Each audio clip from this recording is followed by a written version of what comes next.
হসপিটালে কেলেঙ্কারির থেকে দুর্জয়কে বাঁচাতে প্ল্যান করলো রানী। সম্পূর্ণ জানতে ভিডিওটিতে একটি লাইক করে প্রথম থেকেই দেখতে থাকো। হ্যালো বন্ধুরা, টলিউড স্টুডিও পাড়া চ্যানেলে তোমাদেরকে স্বাগত। গল্পের শুরুতেই দেখা যায় দুর্জয় কথা বলতে থাকে রানীর সাথে। দুর্জয় রানীর হাতটা নিয়ে নিজের মাথায় ঠেকিয়ে বলে, বলো আমার মাথার দিব্যি দিয়ে বলো যে তুমি ওই কালো পোশাক পরা মেয়েটা না। বলো বলো বলো, আমার এই উত্তরটা জানাটা খুব দরকার। এরপর রানী মনে মনে ভাবে, দুর্জয়ের মাথা ছুঁয়ে আমি কখনো মিথ্যে কথা বলতেই পারবো না। তখনই রানী বলে, দেখো দুর্জয়, যা কিছু হবে তুমি কি সব কিছু আমার উপরে বদলা নেবে নাকি? আমি তো বলছি আমি অপর্ণা ঠাম্মির বাড়িতে ছিলাম, তাহলে আমি এখানে কি করে আসলাম? এখানে কি আমার ভূত ছিল?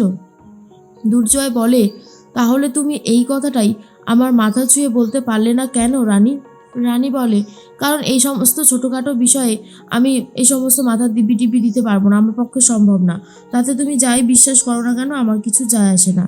দুর্জয় বলে, আমি খুব ভালো মতনই জানি যে তুমি উত্তর দিতে পারবে না, কারণ ওই মানুষটা তুমিই ছিলে। রানী প্লিজ অন্তত বোঝার চেষ্টা করো যে তুমি আর একা না, তোমার সাথে আরও একজন বেড়ে উঠছে একটু একটু করে। আজকে যদি তার কোনো ক্ষতি হয়ে যেত, আমি কি পারতাম তোমাদের দুজনকে বাঁচাতে? অসম্ভব একটা ব্যাপার হয়ে যেত। তুমি জানো না সব কিছু নিয়ে ছেলেবেলার একটা মানে হয় না। তুমি এটা জানো তো যে এই সময় যদি কোনো আঘাত বা চোট লাগে তাহলে মা আর সন্তান দুজনেরই প্রাণের রিস্ক থাকে। তাহলে আর তোমাকে কত করে বোঝাবো? তুমি এটা খুব ভুল করেছো।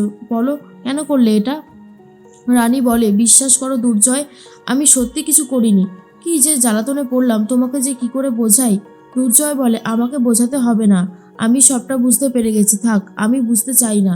এর মধ্যেই রানী তখন মনে মনে ভাবতে থাকে, পরিবারের এই বিপদের দিনে আমি যদি পাশে না দাঁড়াতাম তাহলে তো আমি নিজেকে কখনো ক্ষমা করতে পারতাম না। আমি এটা কখনোই মেনে নিতে পারতাম না, তাই জন্যই করেছি। তুমি আমাকে ক্ষমা করে দিও দুর্জয়। ওই কালো পোশাকটা পরলে আমার ভেতরে একটা যেন শক্তি উৎপন্ন হয়, যেটা দিয়ে আমি সব কিছু করতে পারি। তুমি আমাকে ভুল বুঝলে আমার খুবই কষ্ট হয় দুর্জয়, প্লিজ তুমি আমাকে ভুল বুঝো না। এর মধ্যেই দুর্জয় তখন বলে, যা হচ্ছে সেটা মোটেই ভালো হচ্ছে না, না না না না, কিছুতেই না। এর মধ্যেই দেখা যায় হসপিটালে অনিশা ফোনে সবটা শুনতে পায়।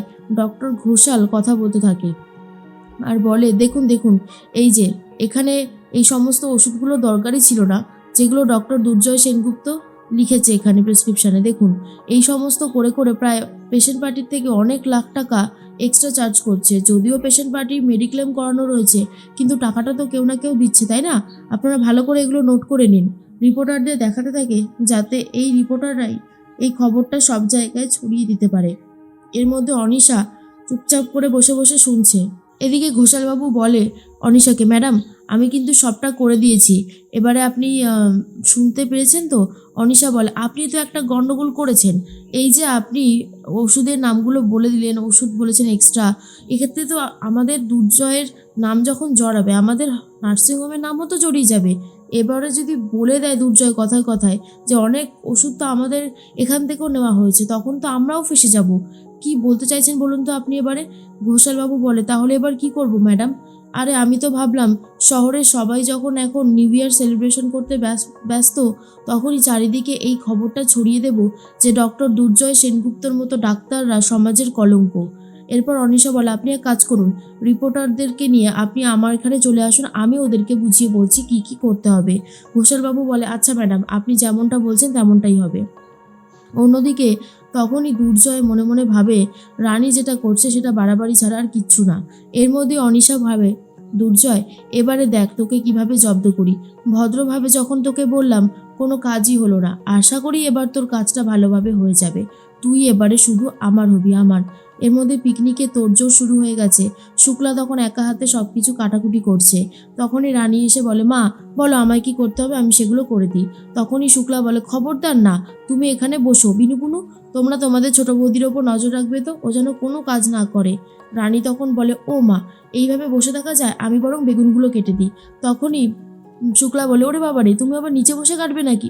বারণ করছি কিন্তু, এরকমটা করবে না, কখনো না। এরপর রানী বলে, আচ্ছা আচ্ছা, তাহলে আমি এটা ছুরি দিয়েই কেটে দিচ্ছি। অন্যদিকে কুমু নিজের শাড়ি জামাকাপড় সব কিছু গুছিয়ে নিচ্ছে। অনিক তখন বলে, এটার কি খুব দরকার ছিল কুমু? কুমু বলে, কেন দরকার ছিল না মানে? তুমি জানো না কাল সকাল সকাল আমাদেরকে ট্রেন ধরতে হবে, তাই আমাদের জিনিসপত্রগুলো না গোছালে কি করে হবে? অনেক তখন বলে কিন্তু এখান থেকে বেরিয়ে যাবোটা কোথায়? কুমু তখন বলে সেটা তো আমার দেখার দায়িত্ব না অনেক। তোমাকে তো আমি বলেছিলাম, তুমি হয়তো ভুলে গেছো। তোমার আর আমার কন্ট্রাক্টের ব্যাপারটা কালকেই শেষ হয়ে গেছে।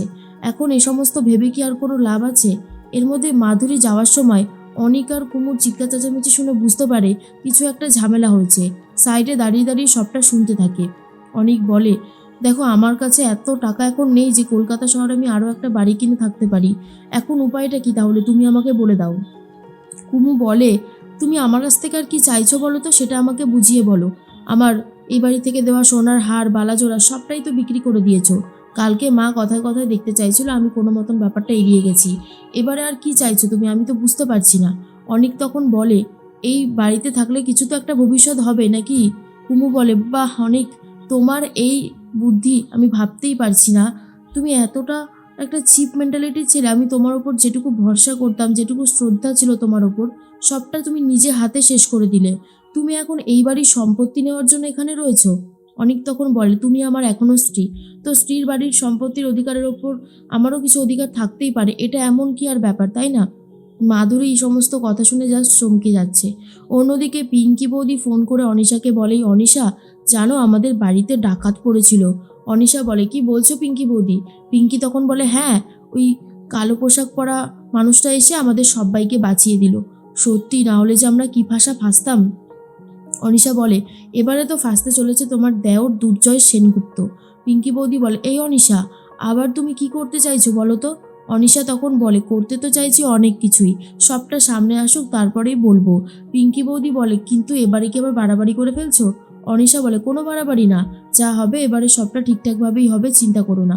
এর মধ্যেই ঘরে চলে এসেছে রনক আর বলে, পিঙ্কি কার সাথে কথা বলছিলে? এই পিঙ্কি, আমার না মনে হচ্ছে নিউ ইয়ারের একটাই ভালো একটা কাজ করতে হবে, তোমাকে একটা ভালো সাইকিয়াট্রিস্টের কাছে নিয়ে যেতে হবে। কথাটা শোনার পরে পিঙ্কি বৌদি বলে, রনক তুমি কিন্তু আমাকে এই সমস্ত কথা বলবে না, আমার শুনতে একদমই ভালো লাগছে না। এইদিকে রানী হঠাৎ করে সবজি কাটতে কাটতে বুঝতে পারে তার ডান চোখটা লাফাচ্ছে। তখনই রানী এসে বলে, মা আমার না ডান চোখটা খুব লাফাচ্ছে। শুক্লা তখন বলে, হ্যাঁ কি বলছো নাকি, ডান চোখ লাফাচ্ছে? আমার ছেলেটা যে কোথায় যায়, দাঁড়াও। দুর্জয় দুর্জয় বলে চেঁচালেই দুর্জয় চলে এসেছে আর বলে, কি হয়েছে মা, এইভাবে ডাকছো কেন? তখনই শুক্লা বলে, দেখ না বাবা, তোর বউয়ের ডান চোখটা লাফাচ্ছে। ডান চোখ লাফানো তো ভালো না, কোনো না কোনো একটা বিপদ ঘটতে পারে, তুই ওকে একটু ওষুধ দে না। বিনুপুনু তখন বলে, হ্যাঁ এতেও আবার ওষুধ আছে? দুর্জয় তখন বলে, তুমি যাও আমি দেখে নিচ্ছি। এরপর রানী বলে, দুর্জয় দুর্জয় দাঁড়াও, কোথায় যাচ্ছ? দুর্জয় রানীর সাথে কোনো কথা বলতেই চায় না। রানী তখন পেছন ছাড়ছে না, একবার দুর্জয়ের সামনে গিয়ে বসে, একবার সাইডে, একবার সামনে, এইসব করছে। দুর্জয় তখন বলে, রানী হচ্ছেটা কি? এবারে তো তোমার শরীরটা আবারও খারাপ লাগবে। কি হয়েছে আমাকে ঠিক করে বলো তো। রানী বুঝতে পারে কিছু একটা গন্ডগোল করছে, আর যদি গন্ডগোল হয় তাহলে পিঙ্কি বৌদি আর অনিশা ছাড়া আর কেউ গন্ডগোল করতেই পারে না। ওদের হাত থেকে আমাকে দুর্জয়কে বাঁচাতেই হবে, যেভাবেই হোক না কেন।